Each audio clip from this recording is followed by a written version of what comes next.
มันน่ะเป็นเส้นไม้แนบไปชื่อน่ะไม่แนบเด้นั่นน่ะตัวตัดเป็นท่อน2 เมตรนะตัวมาเฮ็ดลักนั่นบ่เส้นเนาะโอ้บ่เกินนั่น80 90ดอกป่ะบ่นี่นะขออนุญาตอันนี้ว่ายังแพงคือ90ด้วยนี่12อันนี้ก็ให้กว่าอันนี้ใครตกลงบ่คำลาบ่ต้องขึ้นอย่างหลายเด้อต้องขึ้นนักนะโอ้ยได้สิขึ้นไปจังนี่ตกลงเฮ็ดเลยก็ได้ตกลงเลยก็ดีจนช้อยเลยจนช้อยแล้วแบบนี้คำว่าลุกเจ้ากับบ่ทันคือเก่าเลยจ้ะน้องคงตกลงเฮ็ดได้ดิแม่นถือก็เฮ็ดได้เนาะก็เฮ็ดเนาะรูปถือชงก็ได้เฮ็ดเลยสมมุติอีซื่อนะอยากฮู้เนาะอยากฮู้ราคามันว่าซั่นซะบ่มันก็สิถือกลัวอยู่ในห้านอยู่แต่ว่าไม้มันก็คนละแบบอันนั้นมันเป็นไม้แก่นเลยดิไอ้มันสิมีไม้อ่อนนำแน่ไม้อ่อนนั่นนี่มันยังบ่ทันได้อันนั้นแต่ตากแดดเลื่อยไว้ตากแดดจักชง3 มื้อแม่นก็น่าจะเบิ่งไปดูน้ำก๊อกบ่แล้วบ้านนั้นมาจากดูข่อยน่ะส่งปิวนะแม่ช่วงนั้นบ่น่าจะเป็นช่วงนั้นแหละบ่คำลาฮู้จักอยู่บ่นี่บ่คำลาจักอยู่บ่บ่คำลาก็จักสิซอยนี่แหละบ่คำลาจักฮู้แล้วเจ้ารู้สึกนี่ได้ฮู้แต่มึงให้กำลังใจแล้วให้กำลังใจแล้วมั้ยเฮ็ดได้ไปเนาะโดลิโอ้เฮ้ยมุ้ยเอาเลยโอ้ย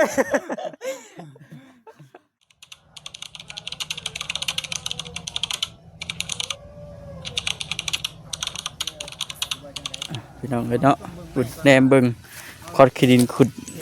ตุยอยู่ป่ะเด้อทักทายสบายดีเด้อพี่น้องเด้อเนาะตอนนี้ก็ยังอยู่อันดินของบ่าวคำลาเพิ่นอยู่ปุ่นใหม่ดิบเนาะพี่น้องเนาะ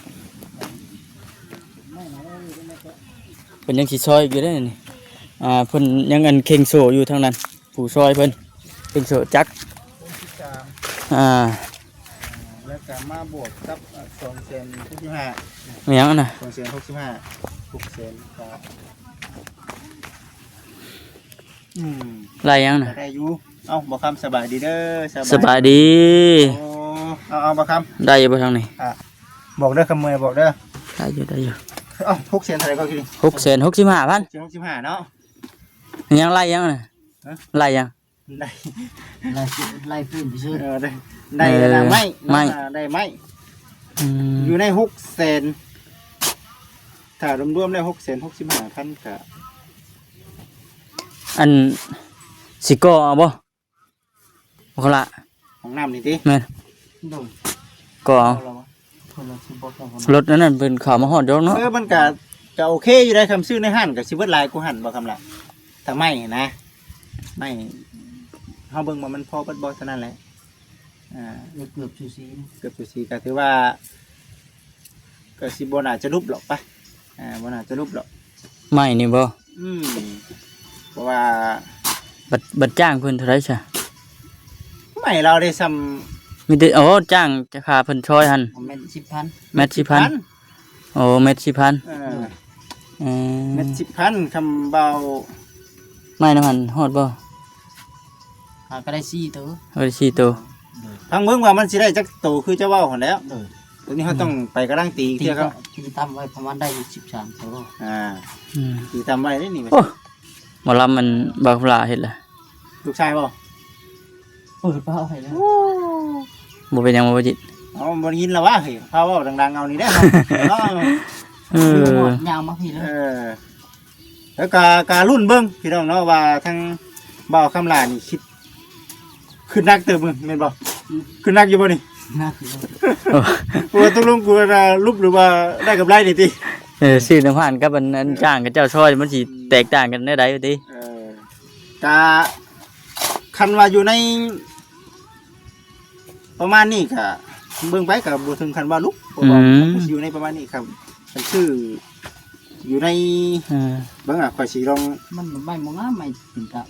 เม็ดละ4มังสมมุติว่า100,000ซะเนาะหรือว่า90,000สมมุติว่าซื้อในห้างเด้อ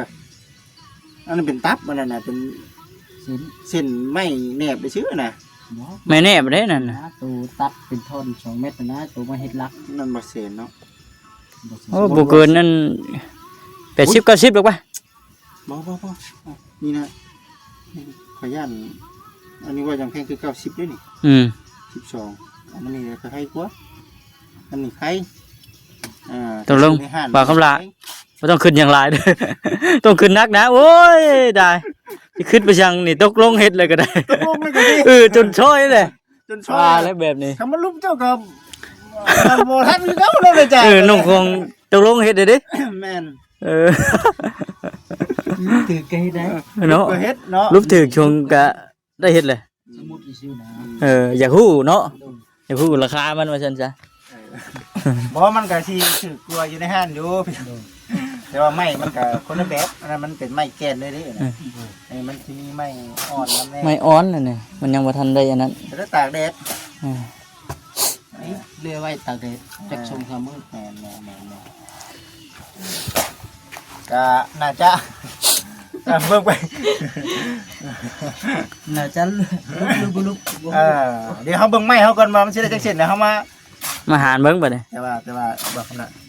แต่ว่าบัดเวลาเฮาคิดไล่เนี่ยเฮาบ่เข้าให้เราอยู่เฮาต้องไล่อันน่ะเราไปก่อนนี้เนาะมันสิบอกว่าโอ้ต่างกันกับอันน่ะอยู่ห้านเนาะนั่นนี่มันก็เดี๋ยวเราสิอันนั้นเด้ ฮู้ได้ติ ฮู้อยู่เราก็ฮู้บ่ได้ไม่อยู่หั่นเราก็เคยไปซื้ออยู่ อย่าแล้วเฮาบ่ได้จมให้เราได้ยินดิ เนาะ อย่างนี้ก็ยากเลยครับไล่ก็ไม่ใช่เนาะบ่ได้เม็ดไล่ละไล่ไม่พี่ อยู่เนาะกะเบิ่งไปพี่เนาะ ให้แต่ว่าดินอ่อนเนาะ โอ้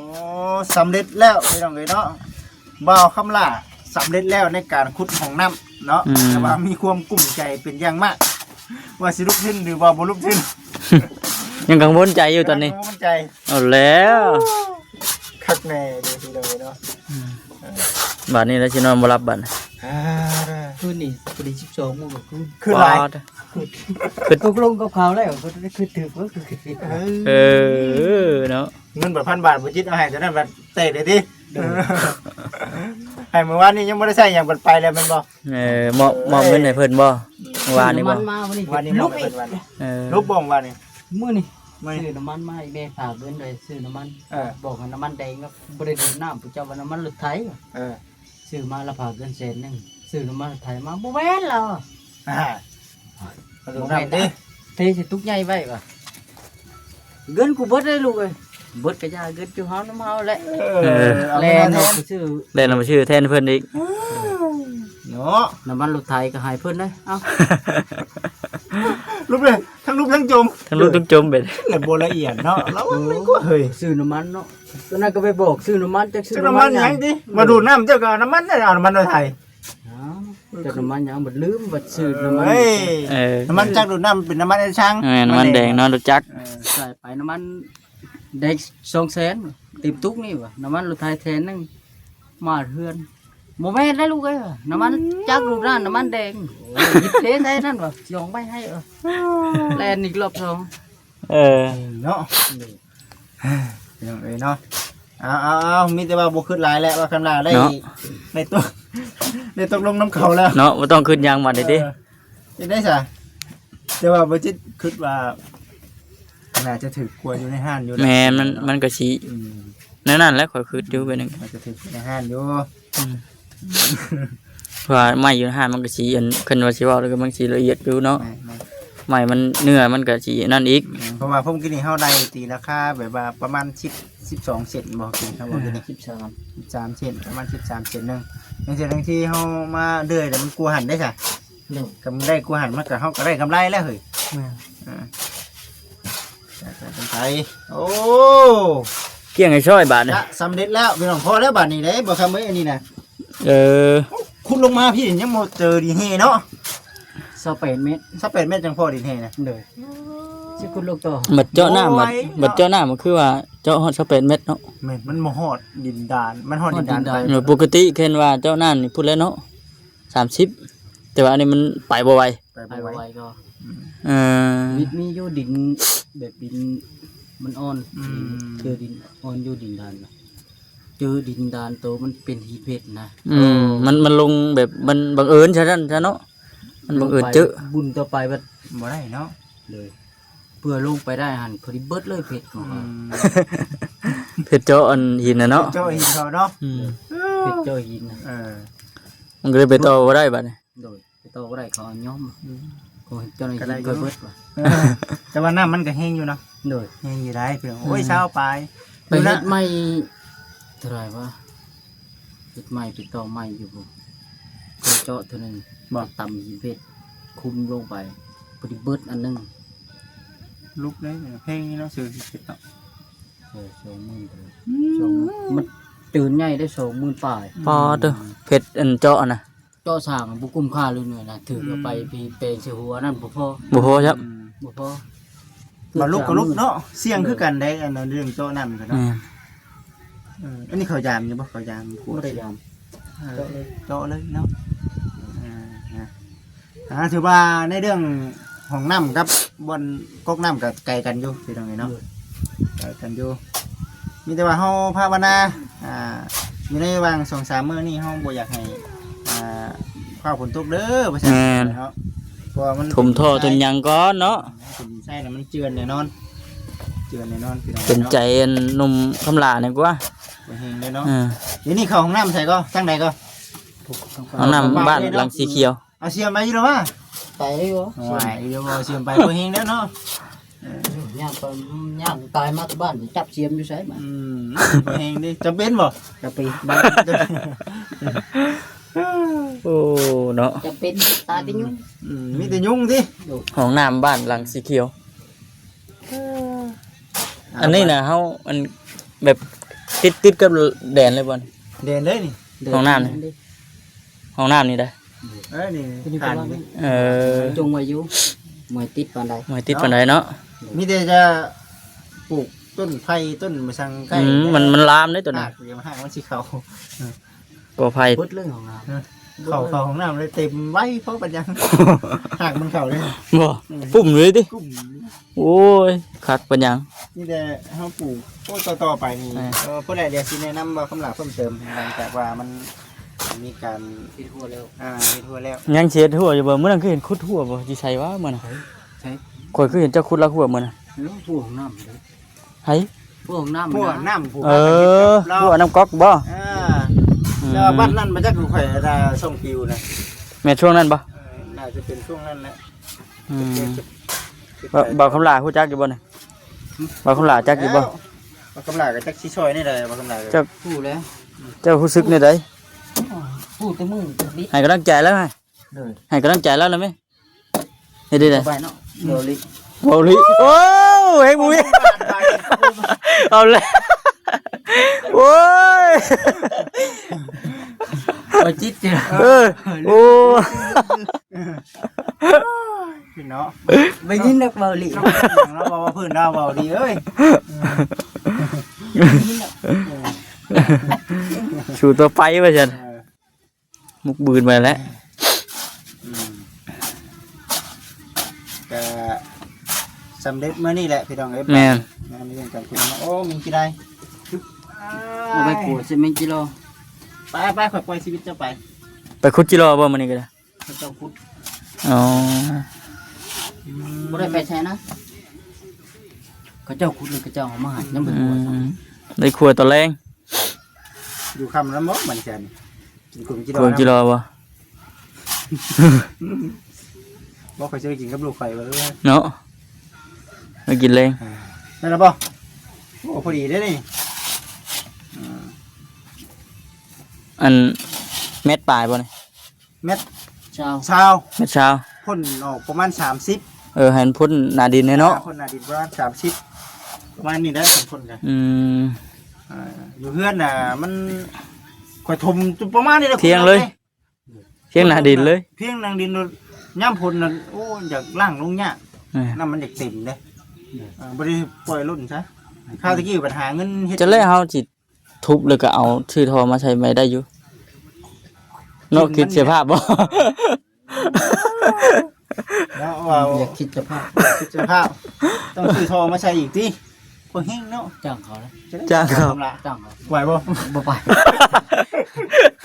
กูไป ไปบ่ไปน้ำ แต่บ่คำลายังยอมเลย สมปีตัวนี้พี่น้องเอ้ยเนาะบ่ ตัวอื่นเขาไปน้ำนี่เขาบ่ไป บ่หักเขามีวิธีใด มี ไม่เขาไปผู้เขาจะนานห้าผู้ได้ แต่ถอกน้ำมันรถไถนี่ถอกน้ำมันรถไถลงสะโคกถอกลงไป มันก็สิพูอยู่เทึงอันนั้นน้ำมันรถไถนะปุกอันน่ะกินไว้ บ่กิน เห็นอยู่เรื่องเห็นนี่ บ่พอกินนี่ ฮะ เรื่องเห็นนี่เห็น อยู่แล้ว ว้าว มีกินเนี่ย บ่มีกินก็มัน เป็นตัวตนมันบ่ไหวบ่จิต บ่ไหว โอ้ยขออนุญาตนำด้วยพี่น้องด้วย ไปยามมาเมืองล โอ้ ง บ่ดิดมาหัวกัน เตะสรุดเซลงหันแล้วอีกแล้ว อันนี้เว้าเรื่องการแก้ไขของน้ำบ่จิตเด้อพี่น้องแต่ว่ามันพุ่นแต่ว่ายามแรงมันก็บ่ได้เป็นหยังแล้วยามนี้นี่โอ้ทุกปี ยามไปเอามาสูบบุหรี่เตะสรุดเซลงหันแล้วอีกแล้ว อาบให้โอ้ยดินสภาพพอได้นั่งให้พอได้นั่ง เนาะ พอบอกแล้วในเรื่องแล้วพี่น้องเอ้ยบาทนี้ก็ได้ในเรื่องการคุ้นของน้ำของในเกินเบาคำละเนาะหรือว่าสำเร็จแล้วบาทนี้ก็ได้เนาะบ่มีหยังเกินความสามารถเบาคำละพี่น้องเอ้ยเนาะสำเร็จไม่สิเป็นอยู่หรอ เป็นเพียงกว่านี้บ่ บ่เวียงมาว้ายบ่เวียง อืม ขอบใจเนาะพี่น้องเนาะมันก็สิลักษณะนี้แหละคำว่า มา คุ้ จิ น นะ ของน้ำ ถือก่อนคนเดียว คุณของน้ำประมาณนั้นนะอันนี้นะพี่น้องเลยเนาะพี่น้องเอ้ย มีแต่ว่าเราแปลงพี่น้องเนาะแปลงให้มันละเอียดแปลงให้มันเที่ยงคันว่าความลึกความหยังมันนี่พอแล้วสำเร็จแล้วตัวนี้ก็ได้เดี๋ยวส่วนขึ้น ตัวสุดท้ายสำเร็จได้นี่ คันว่าฝนตกบ่เร่งนี่มันได้ตักเอาได้เนาะเห็นว่ามื้อใดสิเฮ็ดเนาะจิเนาะ เขามาลอง คำมันโมเจนใครอยู่เนาะคำมันโมเจนมีน้ำก็เอาลงรถเนาะ บ่เจือนแล้ววะ บ่เจอน้องก็สำเร็จ เนาะ คำมันโมเฮงมันโมเป็นหยัง อืม เล่น ดิดชายติ ชื่อใดบ่เชื่อบ่ ดิดชายครับ เล่นชาย หอมทึมองลุง วันนี้มันสิลงมาพี่อันนี้ได้สิลง อืม เล่นชายเนาะพี่น้องเลยพอเนาะได้เด้อพี่น้องเนาะได้สำเร็จ มีแต่ว่าบัตรเฮ็ดแล้วเฮ็ดทั่วแล้วก็แม่นอันตักน้ำมาใช้แล้วบัดนี้เนาะพุ่นแหละเล่านี่แหละ อืมสิเปกใช่ก็บ่มีไฟฟ้าบัดนี้ มันต้องหาทางใหญ่ๆมาตั้งไว้นี่เนาะ สิเลย6ตัวก่อน ถึงได้ทุกตัว ผ่านยังแสบเมื่อคืน บ่ได้พัน เอาบันไดก็บ่ได้ผ่านเนาะ เนาะ ไปขึ้นไปบนให้มันห่มก่อนตักแดด แม่น ไปคิดได้ไหม เฮ็ดได้วิธีขึ้นมานี่อึบอึบอึบโอ้ยเอานะแม่ เอาไปได้ เออ ขอบใจ เม็ดซาวพี่น้องเนาะ เบาแค่นี้ กูถือ อยู่ไปได้ ครั้งแรกพี่น้องเลยเนาะ สำเร็จแล้ว สำเร็จในเรื่อง ใช้เวลาขุดนี่จักมื้อนี่ โอ้ยกูเตะกับบ่กินมือเลย เนาะนี่เขาขุดไปเรื่อยๆเนาะ มันดินอ่อนเนาะ ขุดไปเรื่อยๆเด้พี่น้องเอ้ยนี่ ไปซะ ดูจักมันก็ได้ เฮ็ดที่ไหนบ่ดิซอยไม้ต่อบ่เพิ่นสิซอยไม้ต่อพี่น้องเนาะเดี๋ยวก็สิถ่ายคลิปให้กับ FC ได้เบิ่งอีกเพิ่นสิซอยไม้สร้างงวนสร้างอันผู้ที่เพิ่นซอยน่ะเพิ่นยังผลเลื่อยแขวเลื่อยหากเล็กโต1 2 3 1 2 3 4 5ตัวไม้ยางอ่อนนี่เพิ่นดีดเส้นไว้เด้อนะไม้ยางอ่อน